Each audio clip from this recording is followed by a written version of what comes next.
Ce lac, les hommes l'ont creusé il y a quelques années seulement, mais l'eau a toujours été présente dans ce lieu. Si l'on pouvait voyager à travers le temps, on trouverait là, au siècle dernier, un bois, et à cet endroit précis une sorte de grand trou. Au fond du trou, une mare, plus souvent remplie de boue que d'eau. En remontant encore un peu plus à travers les âges, on verrait ici une belle forêt et un joli petit étang entouré de frênes et d'érables champêtres. À cette époque-là, l'étang était dominé par un chêne majestueux. C'était l'âge où vivait ici une tribu celte, la tribu du roi Dalac. Dalac était un chef puissant. Ses ennemis le craignaient, son peuple le respectait. On disait de lui qu'il était un géant, mi-homme, mi-dieu. On racontait encore qu'il était immortel. Pour ne pas être touché par les flèches de ses adversaires, il portait les habits cousus par la fée Maëlègue. Ses vêtements étaient confectionnés avec les fibres de chanvre que filaient les jeunes filles du village. Pour être protecteur, le chanvre devait être filé au pied du vieux chêne, au bord de l'étang. Célina était de ces jeunes filles qui venaient chaque matin travailler le chanvre au pied du chêne. Elles arrivaient quand la rosée perlait encore sur les herbes au bord de l'eau, quand les araignées fileuses de la nuit partaient se cacher. Leurs rouets accrochés à la hanche, les jeunes filles faisaient danser leurs fuseaux au milieu des gouttelettes, perles scintillantes qui s'accrochaient au précieux fil et qui lui donnaient ce pouvoir mystérieux de protéger le roi. Elles étaient 4 ou 5 à filer chaque matin pour les habits de Dalac. Avec ses amis, Célina bavardait en tournant le fil. Dans le calme du matin, on échangeait des plaisanteries et l'air se remplissait de rire. On se confiait des secrets que le bois gardait soigneusement. Célina parlait souvent de son fiancé. Le jeune homme auquel elle était promise avait belle allure, ses cheveux bouclés et semblait accrocher le soleil, et son sourire chaleureux faisait fondre le cœur de la jeune fille. Célina était amoureuse de son fiancé, qui lui-même aimait la jeune fille tendrement. Chaque jour, le jeune homme venait chercher Célina au bord de l'étang pour la raccompagner jusqu'au village. Tous les deux attendaient ce moment avec impatience. Sur le chemin du retour, c'étaient des mots doux qu'ils se murmuraient à l'oreille, un baiser qu'ils échangeaient, leurs mains qui restaient enlacées tout le long de la route. Il arrive cependant que le cours du temps soit cruel avec les amoureux. Vint le temps de la guerre. Le fiancé de Célina devait partir avec Dalac pour combattre les ennemis qui voulaient prendre ses terres à la tribu. Célina était inquiète, bien sûr. Elle craignait pour la vie de son fiancé et elle s'effrayait d'être séparée de lui. Avant de partir, le jeune homme a voulu la rassurer. « Ne sois pas inquiète, jolie Célina, je reviendrai, je t'en fais la promesse. Et nous ne serons pas tout à fait séparés. Pendant que je combattrai aux côtés de Dalac, tu fileras pour ses vêtements, et ce fil sera comme un lien invisible entre nous. Quand je verrai les habits de notre roi, je penserai à toi. Quand tu tourneras ton fuseau, tu penseras à moi. File, jolie Célina, file pour le roi, comme je me bats pour lui. » Célina promit de filer en pensant à lui chaque instant. Tout le temps que la guerre a duré, Célina a filé en songeant à son fiancé. Quand la guerre a été finie, le jeune homme n'est pas revenu avec ses compagnons. Personne ne l'avait vu tuer, mais après la bataille, il n'était plus là. Célina n'a pas voulu le croire mort. Elle a continué à espérer son retour.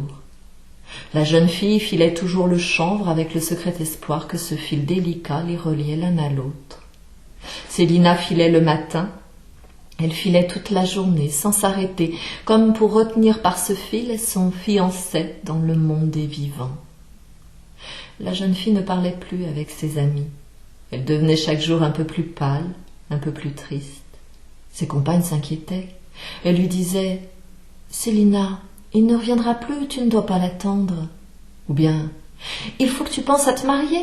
Regarde autour de toi, il y a plein de jeunes gens du village qui te font la cour. » Mais Célina ne regardait pas les autres garçons. Elle continuait à faire tourner son fuseau à longueur de journée. Elle ne s'arrêtait même plus à la nuit tombée. Elle restait au bord de l'étang aussi longtemps que la lune éclairait son ouvrage. Et puis un matin, après être restée dans le bois toute la nuit, elle est revenue rayonnante de bonheur au village. Elle avait un joli sourire au visage et de la joie pétillait au fond de ses yeux. On l'a questionnée. Elle a juste répondu « Il faut suivre le fil du destin comme il vient ». On a pensé qu'elle était guérie de son chagrin. Mais chaque soir, elle retournait au bord de l'étang et sous le vieux chêne, elle filait le sourire aux lèvres. On l'a laissée faire. On a cru qu'elle avait perdu la raison. Cependant, sa meilleure amie a voulu savoir. Un soir, elle s'est cachée dans le bois et elle a espionné Célina. Ce qu'elle a vu alors, jamais elle ne l'a oublié. Célina a installé le rouet sur sa hanche. Elle a commencé à faire tourner le fuseau en filant le chanvre d'un geste délicat. Le fuseau a tourné, le fil s'est tendu, et bientôt il s'est échappé du fuseau et il est parti s'accrocher dans la brume au-dessus de l'étang. Et l'instant d'après, le fiancé de Célina était là, et tous les deux se tenaient enlacés. L'amie de Célina était si heureuse du bonheur retrouvé de la jeune fille que dès le lendemain matin, elle a raconté ce qu'elle avait vu à ses amis, à sa mère, à sa sœur. D'abord, on ne l'a pas cru. Mais le soir, elles sont retournées à plusieurs pour espionner les amoureux. Comme la veille, le fuseau a tourné, le fil s'est tendu, il s'est échappé et il est parti s'accrocher dans la brume au-dessus de l'étang. L'instant d'après, le fiancé de Célina était là et tous les deux se tenaient à nouveau enlacés, rayonnant de bonheur. Bientôt tout le village était au courant. Les gens ont voulu comprendre.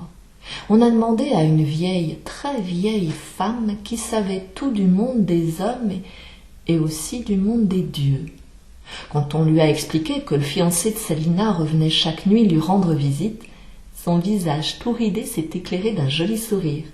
Elle a expliqué « Ces choses arrivent parfois quand l'amour est plus fort que tout le reste. Sans doute les dieux n'ont pas trouvé juste que Célina et son fiancé soient séparés à cause de la cruauté des hommes qui ne songent qu'à faire la guerre. » Quelque temps plus tard, Célina est revenue de l'étang au petit matin, tenant par la main son fiancé, bien vivant.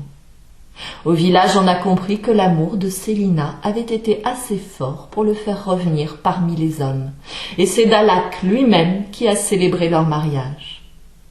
À partir de ce jour, de mère en fille, de fileuse en tisseuse, on se racontait cette histoire mystérieuse au coin du feu le soir. À travers les âges, la tradition a été gardée ici de confectionner fibres et tissus. Et tous, fileuses, peigneurs de chanvre et tisseuses de l'usine d'à côté, tous ils ont rêvé en songeant à cette jeune fille qui aimait tellement son fiancé qu'elle l'a ramené parmi les vivants en tendant un fil accroché aux étoiles.